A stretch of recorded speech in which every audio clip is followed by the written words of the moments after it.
Hello mga kababayan. So guys, inurong na ng Quadcom ang kanilang hearing tungkol dun sa investigation nila tungkol dun sa OBP at saka DepEd Confidential Fund ni Sara Duterte, no?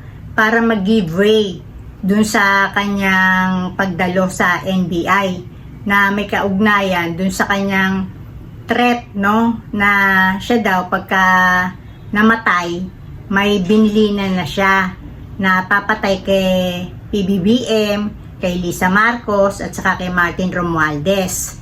So dahil nga ito ay isang pagbabanta, no, kahit pa sabihin mo na sinasabi ni Bato yata, no, Bato de la Rosa, na ito ay conditional threat, no, na ibig sabihin may kondisyon na parang pag namatay siya saka pa lang to magaganap o gagawin, no, nung kanyang pinagbilinan, napapatay dito kay PBBM, Lisa Marcos at kay Martin Romualdez.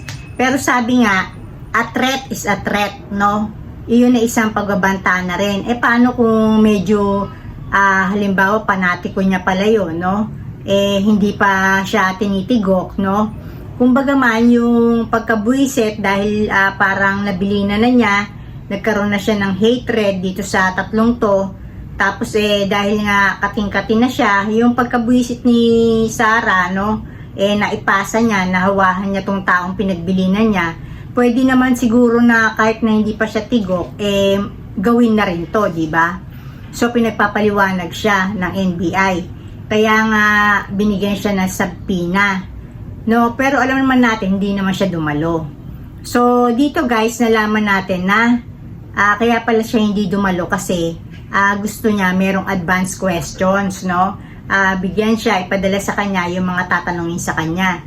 Kung di ba naman talaga si Raulo tong si Sara Duterte, no? Kailan pa nangyari yun na ginawa ng NBI yun na yung kanilang iimbestigahan ay padadala nila ng mga katanungan na itatanong nila, di ba?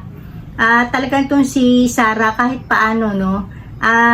Sa tingin ko, meron tong narcissistic complex, yung para akala niya yung buong mundo, tayong mga nasa paligid niya, buong Pilipinas, lahat ng tao yung sa kanya nakasentro, dapat mag-adjust tayo sa kanya.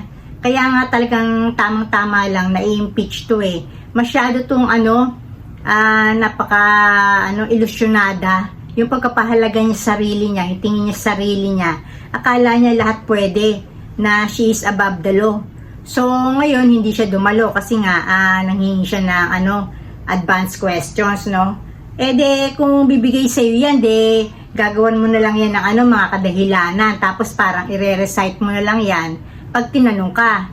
Dahil, kumbaga man, kinondisyon mo na yung, isasagot mo para nga, makawala ka dun sa responsibility, no, na ginawa mo threat, di ba?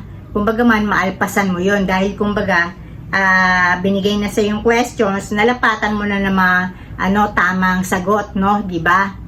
So kumbaga baka natulungan ka pa ng mga lawyers mo dahil nga kumbaga man yung mga questionnaires binigay na sa iyo So dito, no, hindi siya dumalo, di ba? Tapos ni-reset yung hearing.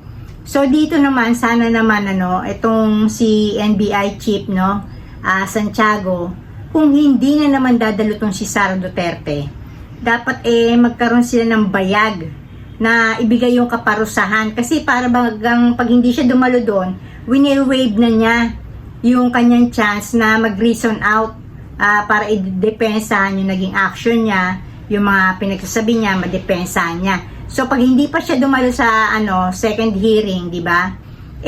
Dapat kung ano yung binibigay na parusa sa ordinaryong mamayan, ibigay din kay Sara Duterte kasi hindi naman siya immune sa mga kaso.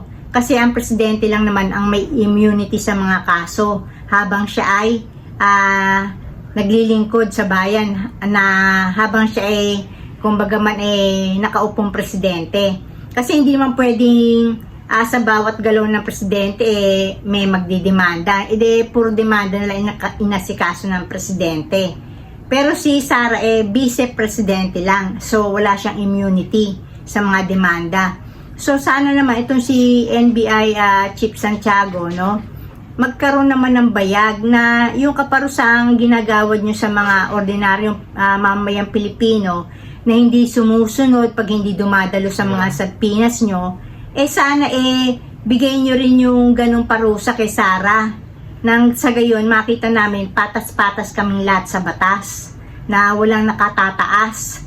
Kasi pagka hindi nyo ginawa yun, kayo yung lumilikha na maging monster, maging halimaw si Sara. Lalo niyang iisipin na takot kayo sa kanya. Pero ako hindi ako takot sa iyo, Sara Duterte, Ako nagiging prangka na sa iyo. Siguro hindi pa ako sikat ngayon, pero mali mo sa banda-banda ron sa future, no, mahayag din sana na hindi ako natatakot sa iyo kasi may Diyos ako, no. Yung mga kapritsyo mo na yan hindi yan uubra.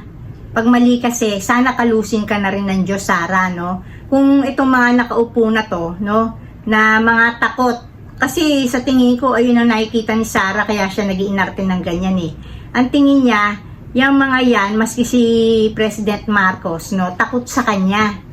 Kasi belief governs your behavior Bakit umaakto ng ganun si Sara? Tingin niya kasi mga takot kayo sa kanya.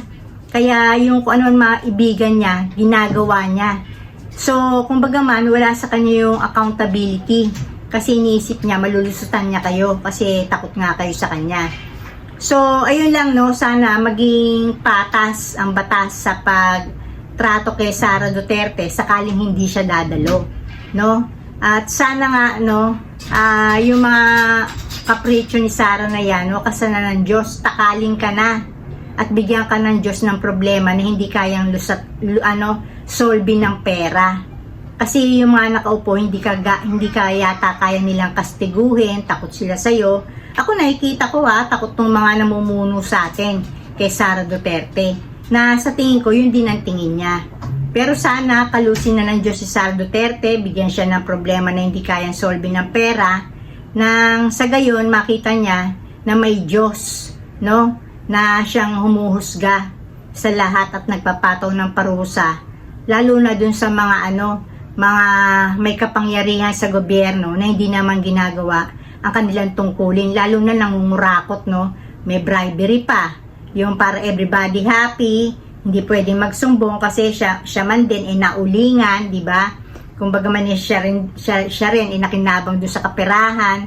So ganun style ni Sara, lahat everybody happy, walang mag-i-squill kasi pagka nag-squill ka, ituturo rin kita kasi damay ka, binigyan din kita ng pera, di ba?